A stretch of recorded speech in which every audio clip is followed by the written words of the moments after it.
Have part of the class anyway. Welcome. Please clap for her for coming around.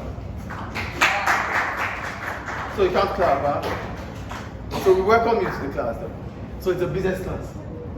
So we continue with, we finished chapter 2 yesterday, and today we're going to chapter 3, market positioning.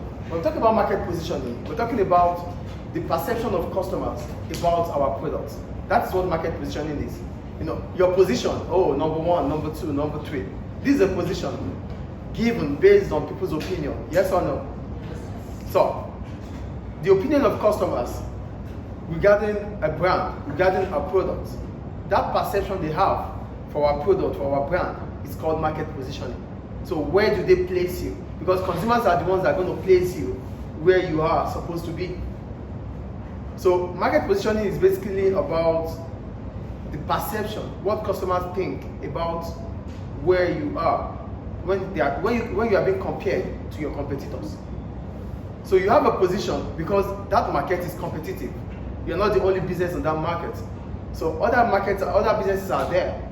But how do they rate you? So your rate, your positioning through the mapping gives you the position. Do you understand market positioning now?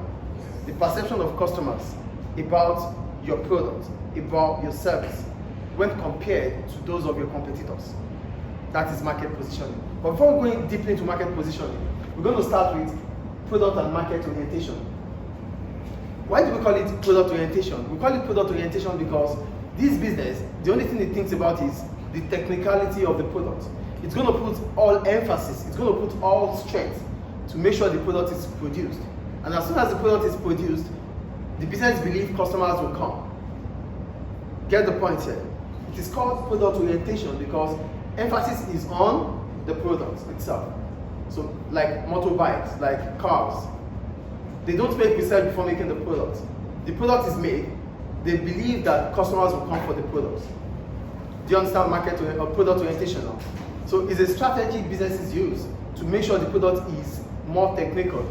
And as soon as the product is more technical, people will want to buy it, it's convincing, they are sure they're going to sell. So their effort is not on customers, their effort is on the product itself. That's product orientation. Do we get product orientation? So I wrote, this is a business strategy used to focus on making a product, then looking for the buyers after production. So the product would have been made before the buyers come. That's product orientation. Do we understand product orientation? Great. Then we have market orientation. For market orientation, the emphasis are on the consumers. So the business would make market research. You know what market research is? Identifying, anticipating customer needs and wants. So the business is going to gather information about what customers will need, what customers would want before making a product, before designing a product to meet the needs and wants of customers.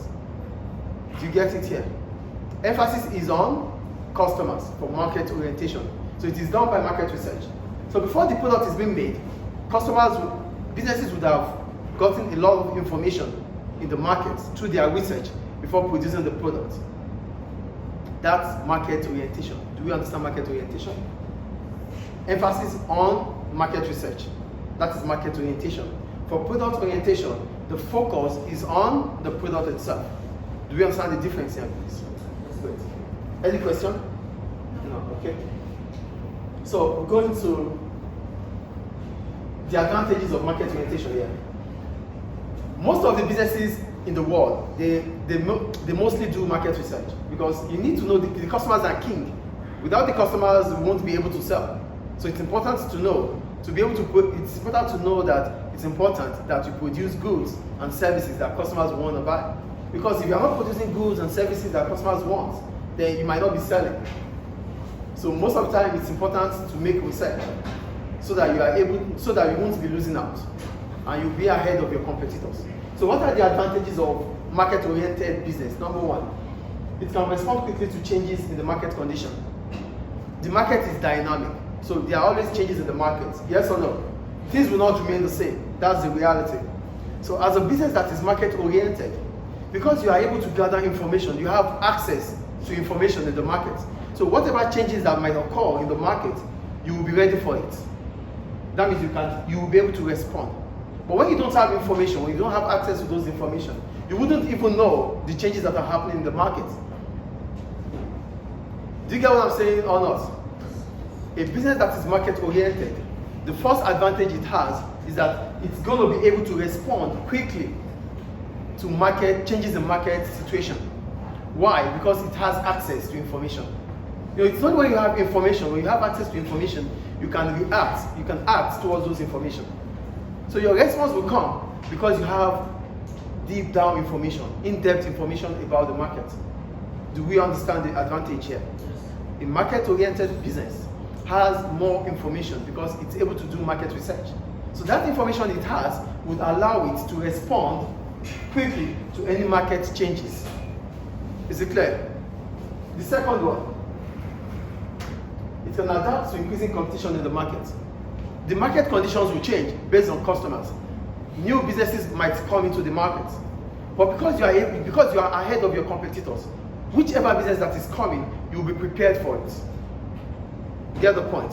New businesses are going to set up because it's a competitive market. But how are you going to be able to adapt to having more competitors? Because you do market research. The market research would have allowed you to have customers that are loyal to your product, to your brand. So these customers are emotionally attached to your product. They wouldn't want to leave. Even when new businesses come in, they will still stick with you. So that is the point here. Do we get it or not? A business that is able to spend or to focus on customers will mean that it's going to be producing goods and services that customers would really need. So when businesses produce goods and services that you want, do you have to check elsewhere? No. That means you stick with them. You stay with them because they are giving you whatever you need. So when a new business comes in, you will still feel reluctant to just leave, to switch.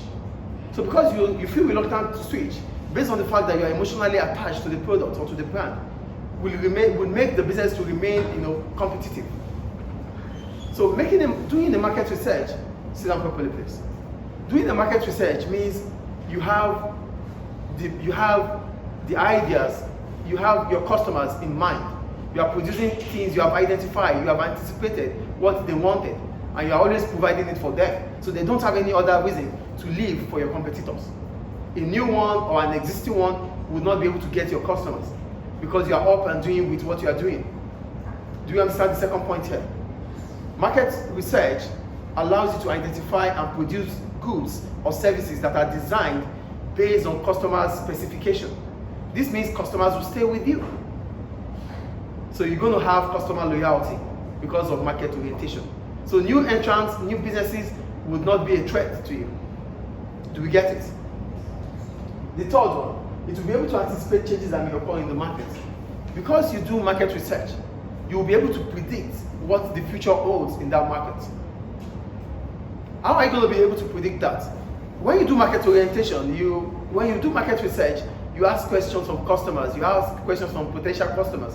Things you are not doing well, they tell you.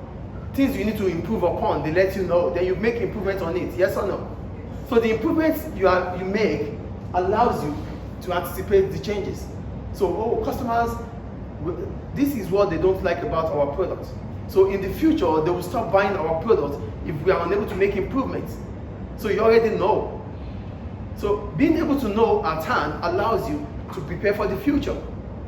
So that's what market orientation will do. Do we understand? Do we understand, please? So what are the effects? What are those things you need to do when you choose market orientation? Number one, you must continuously do market research. Your strength is the customers. That is why it is market oriented, yes or no? For a market oriented business, your strength is on your customers. So whatever you need to do, you need to understand what customers will need at any point in time. How are you going to be able to do this? By continuously doing market research. So when you continuously do market research, it gives you hints about what customers would definitely want. So you have to continuously do that. Number two, you must produce products in the quantities demanded by consumers. Note, market research allows you to identify the needs of customers. Market research also allows you to know the quantities needed by your customers. Yes or no? So because you know the quantities needed, you have to produce goods based on those quantities if you don't want to waste goods. So a business that is market oriented must continuously produce goods based on quantities of customers. So we have 100 customers, oh, we need 70 products because 70 customers want the product. Or 70 out of 100 will get the product. So you need to know the quantities that you have to produce because you have put your strength in the customers. So you don't produce for customers that are not going to buy. That is the point. Do we get it? Do we get it, please? Any question up to now? Yes? If customer demands are difficult to produce. So that's why market research allows you to identify and be able to design. So when they tell you what they want, it is left for you, it becomes